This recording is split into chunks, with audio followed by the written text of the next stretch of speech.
வணக்கம். இணைந்திருப்பது நியூஸ் பஸ்டின் காலை நேர பிரதான செய்திகள். விரிவான செய்திகளுக்கு செல்லும் முன்னர் முதலில் இன்றைய தலைப்புச் செய்திகள்.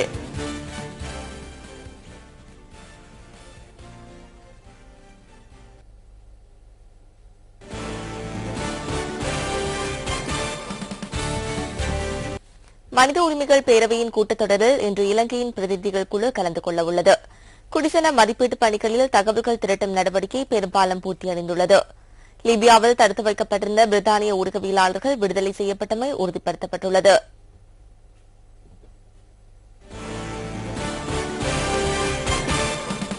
தொடர்பான உள்நாட்டுச் செய்திகள். ஐக்கிய நாடுகள் சபையின் மனித உரிமைகள் பேரவையின் கூட்டத்தொடரில் இன்று இலங்கையின் பிரதிநிதிகள் குழு கலந்து கொள்ள உள்ளதாக அமைச்சர் நிமல் ஸ்ரீபாலடி சில்வா குறிப்பிட்டுள்ளார். அமைச்சர் மஹிந்த சமரசிங்க உள்ளிட்ட பிரதிநிதிகள் இந்த குழுவில் அங்கம் வகிப்பதாக அமைச்சர் தெரிவித்துள்ளார்.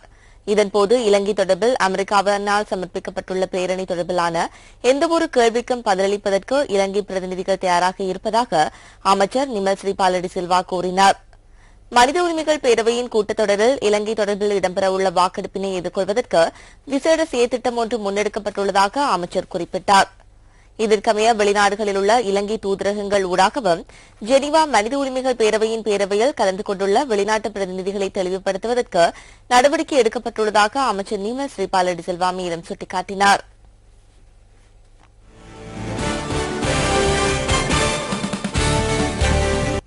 ஜெனீவா மனித உரிமைகள் பேரவையின் கூட்டத்தொடரில் இலங்கைக்கு எதிராக வாக்களிக்குமாறு அமெரிக்கா தற்போது பல்வேறு நாடுகளுக்கு அழுத்தம் கொடுத்து வருவதாக சிங்கப்பூரில் உள்ள அரசியல் வன்முறைகள் மற்றும் பயங்கரவாத விவகாரங்கள் தொடர்பான சர்வதேச ஆய்வு நிலையத்தின் பேராசிரியர் ருஹான் குணரத்ன தெரிவித்துள்ளார். இலங்கைக்கு எதிராக மனித உரிமைகள் பேரவையில் சமர்ப்பிக்கப்பட்ட பிரேரணையை வெற்றி கொள்வதற்கான கடும் பிரயத்தனத்தில் அமெரிக்கா தற்போது ஈடுபட்டுள்ளதாகவும் பேராசிரியர் கூறியுள்ளார். இதற்கமைய ஆப்பிரிக்கா, ஆசியா மற்றும் மத்திய கிழக்கு நாடுகள் பலவற்றை இலங்கைக்கு எதிராக வாக்களிக்குமாறு அல்லது நடுநிலை வகிக்குமாறு அமெரிக்கா வலியுறுத்தியுள்ளதாக அவர் குறிப்பிட்டுள்ளார். இந்த நிலையில் இலங்கை மிகவும் திறமையான முறையில் நகர்வுகளை மேற்கொள்ள வேண்டியுள்ளது என பேராசிரியர் ருஹான் குணரத்ன சுட்டிக்காட்டியுள்ளார். இந்த போராட்டத்தின் போது இரண்டு தரப்பினருக்கும் வெற்றி வாய்ப்பு உள்ளதால் இலங்கை அரசாங்கம் ஆப்பிரிக்க, ஆசிய மற்றும் மத்திய கிழக்கு நாடுகளுடன் தொடர் பேச்சுவார்த்தைகளை நடத்த வேண்டும் என அவர் தெரிவித்துள்ளார். அபிவிருத்தி அடைந்து வரும் நாடான இலங்கைக்கு எதிராக ஐநா மனித உரிமைகள் பேரவையில் அமெரிக்கா கொண்டு வந்துள்ள பிரேரணை காரணமாக கூட்டத்தொடரில் பங்கேற்றுள்ள நாடுகள் குழுக்களாக பிரிந்துள்ளது என அவர் கூறியுள்ளார். அமெரிக்கா, கனடா, ஐரோப்பா, ஆஸ்திரேலியா ஆகிய நாடுகள் ஒரு பிரிவில் இடம்பெற்றுள்ளதாக சிங்கப்பூரில் உள்ள அரசியல் வன்முறைகள் மற்றும் பயங்கரவாத விவகாரங்கள் தொடர்பான சர்வதேச ஆய்வு நிலையத்தின் பேராசிரியர் தெரிவித்துள்ளார். எவ்வாறாயினும் சில நாடுகள் அமெரிக்காவின் மேற்குலக கொள்கைக்கு எதிரான நிலைப்பாட்டினை வகிப்பதாக அவர் குறிப்பிட்டுள்ளார்.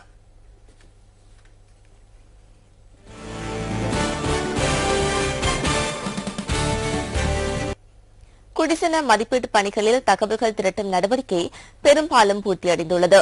நேற்று வரை இந்த பணிகள் 95% நிறைவடைந்துள்ளதாக தொகை மதிப்பு புள்ளி விபர திணைக்களம் தெரிவிக்கின்றது. இன்றைய தினத்துடன் குடிசன வீட்டு வசதிகள் மற்றும் தொகை மதிப்பு பணிகளில் தகவல் திரட்டும் நடவடிக்கை நிறைவடைய உள்ளதாக திணைக்களத்தின் பணிப்பாளர் HR குணசேகர குறிப்பிட்டார். இதற்கமைய வீடுகளற்ற நபர்கள் தொடர்பான தகவல்களை திரட்டும் பணி இன்றிரவு இடம்பெறவுள்ளது. நாளையும் நாளை மறுதினமும் திரட்டப்பட்ட தகவல்களின் குறைபாடுகளை கண்டறிதல் மற்றும் திருத்தங்களை மேற்கொள்ளல் என்பன இடம்பெறவுள்ளதாக திணைக்களத்தின் பணிப்பாளர் HR குணசேகர தெரிவித்தார். தகவல்களை வழங்காத நபர்களை அது தொடர்பில் கிராம உத்தியோகத்தர்கள் அல்லது பிரதேச செயலாளர்களுக்கு அறிவிக்குமாறு தொகை மதிப்பு புள்ளி விபர திணைக்களம் கேட்டுக் கொண்டுள்ளது.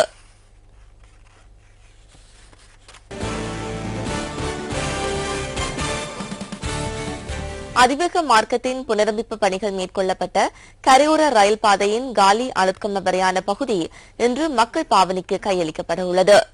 இந்த பாதை புனரமைக்கப்பட்டதை அடுத்து மணித்தியாலத்துக்கு 100 கிலோமீட்டர் வேகத்தில் பயணிக்க முடியும் என தெரிவிக்கப்படுகின்றது.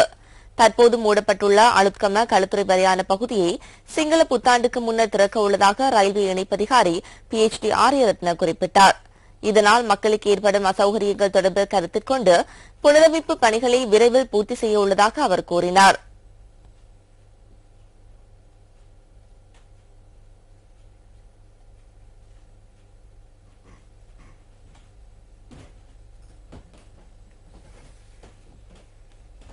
தேசிய அருங்காட்சியகத்தின் பாதுகாப்பு நடவடிக்கைகளுக்கு ராணுவத்தினரின் ஒத்துழைப்பை பெற்றுக் கொள்ள தீர்மானிக்கப்பட்டுள்ளது. இதற்காக ராணுவ உபபிரிவு ஒன்றை ஈடுபடுத்த திட்டமிட்டுள்ளதாக தேசிய மரபுரிமைகள் அமைச்சர் கலாநிதி ஜெகத் பாலசூரிய குறிப்பிட்டார்.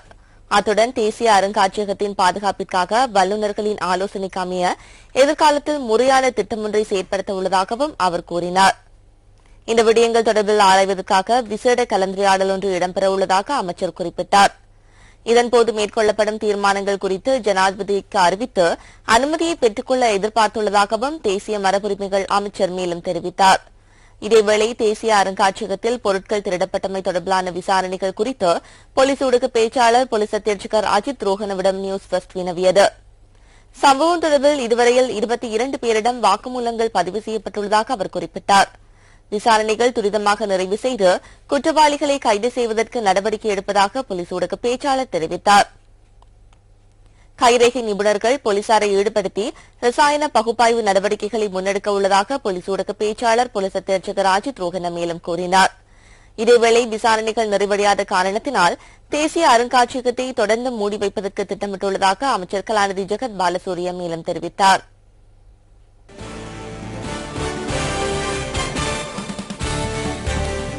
வடக்கில் முன்னெடுக்கப்பட்ட மனிதாபிமான நடவடிக்கையின் போது வன்னியில் இருந்து இடம்பெயர்ந்த 3 லட்சத்திற்கும் மேற்பட்ட மக்களில் 97% தற்போது அவர்களது சொந்த இடங்களுக்கு திரும்பியுள்ளனர். வவுனியா மனிக் ஃபார்ம் நிவாரண கிராமங்களில் தங்க வைக்கப்பட்டிருந்த மக்களில் பெரும்பாலானவர்கள் மீள்குடியமர்வுக்காக தமது சொந்த இடங்களுக்கு சென்று வாழ்வாதார செயற்பாடுகளில் ஈடுபட்டுள்ளமை தொடர்பில் அறிக்கை கிடைத்துள்ளதாக வவுனியா மாவட்ட அரசாங்க அதிபர் PSM சார்ல்ஸ் நியூஸ் ஃபர்ஸ்டுக்கு தெரிவித்தார். முல்லைத்தீவு மாவட்டத்தைச் சேர்ந்த 2 பிரதேச செயலக பிரிவுகளைச் சேர்ந்த சுமார் 6000 பேர் மாத்திரமே தற்போது நிவாரண கிராமங்களில் தங்கியுள்ளதாக அவர் குறிப்பிட்டார். மனிக் ஃபார்ம் நிவாரண கிராமங்களுக்கு உள்வாங்கப்பட்ட அகதிகளில் சுமார் 11,000 பேர் புனர்வாழ்வு அளிக்கப்பட வேண்டியவர்கள் என அடையாளம் காணப்பட்டதாக வவுனியா மாவட்ட அரசாங்க அதிபர் கூறினார்.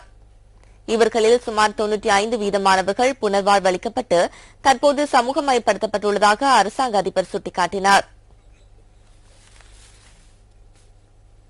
விளம்பர இடைவெளியின் பின்னர் செய்திகள் தொடரும்.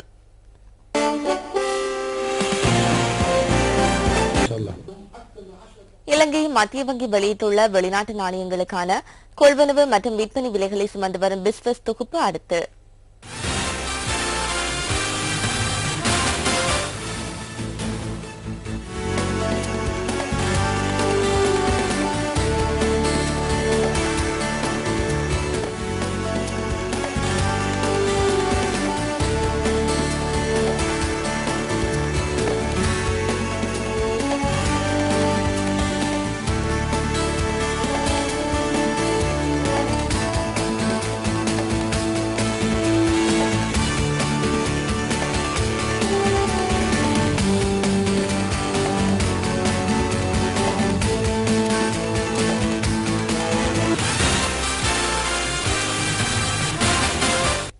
இலங்கையின் அழகிய இயற்கை எழில் கொஞ்சம் பகுதிகளுக்கு உங்களை அழைத்துச் செல்லும் டிஸ்கவர் ஸ்ரீலங்கா தொகுப்பு அடுத்து.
இத்துடன் நமது காலை நேர பிரதான செய்திகள் நிறைவு பெறுகின்றன. நமது மனத்தியாள செய்திகளை 10:25க்கும் மதிய நேர பிரதான செய்திகளை பிற்பகல் 1 மணிக்கும் எதிர்பாருங்கள். வணக்கம்.